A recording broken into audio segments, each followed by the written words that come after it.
पिछले कुछ समय से सोशल मीडिया और न्यूज़ रिपोर्ट्स में ये बातें सामने आ रही हैं कि बांग्लादेश में हिंदू अल्पसंख्यक समाज के साथ हिंसा, डर और भेदभाव की घटनाएं हो रही हैं। कई लोग कह रहे हैं कि मंदिरों पर हमले हुए, घर जलाए गए और लोगों को पलायन करने पर मजबूर किया गया। अब ऐसे माहौल में एक सवाल उठता है, क्या भारत को बांग्लादेश के खिलाड़ियों को आईपीएल जैसे बड़े मंच पर खेलने देना चाहिए या नहीं? दोस्तों, आईपीएल सिर्फ एक क्रिकेट टूर्नामेंट नहीं है। ये दुनिया की सबसे बड़ी क्रिकेट लीग है, जहां पैसा, लोकप्रियता और ग्लोबल पहचान जुड़ी होती है। जब कोई देश या उसके खिलाड़ी इस मंच पर आते हैं तो उसे एक तरह से सम्मान और स्वीकार्यता भी मिलती है। लेकिन दूसरी तरफ ये भी सच है कि खिलाड़ी और सरकार एक चीज नहीं होते।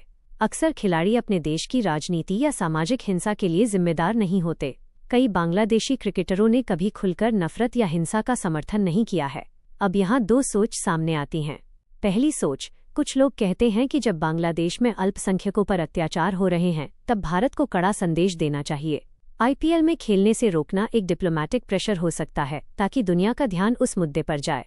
दूसरी सोच, दूसरी तरफ लोग कहते हैं कि खेल को राजनीति से दूर रखना चाहिए। आईपीएल में खेलने से रोकना निर्दोष खिलाड़ियों के करियर को नुकसान पहुंचा सकता है और इससे नफरत और बढ़ेगी, समाधान नहीं निकलेगा।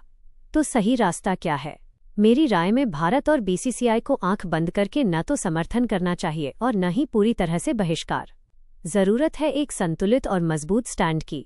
भारत को अंतर्राष्ट्रीय मंचों पर मानवाधिकार का मुद्दा जोर से उठाना चाहिए।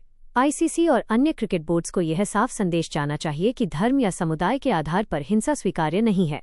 साथ ही खिलाड़ियों से भी उम्मीद होनी चाहिए कि वे इंसानियत के पक्ष में आवाज उठाएं। दोस्तों, क्रिकेट हमें जोड़ने का काम करता है, लेकिन इंसानियत उससे भी ऊपर है। अगर हम गलत के खिलाफ सवाल नहीं उठाएंगे तो चुप्पी भी अपराध बन जाती है। अब सवाल मैं आपसे पूछता हूं, आपके हिसाब से क्या बांग्लादेश को आईपीएल में खेलने देना चाहिए या नहीं? नीचे कमेंट में अपनी राय जरूर लिखिए। अगला कदम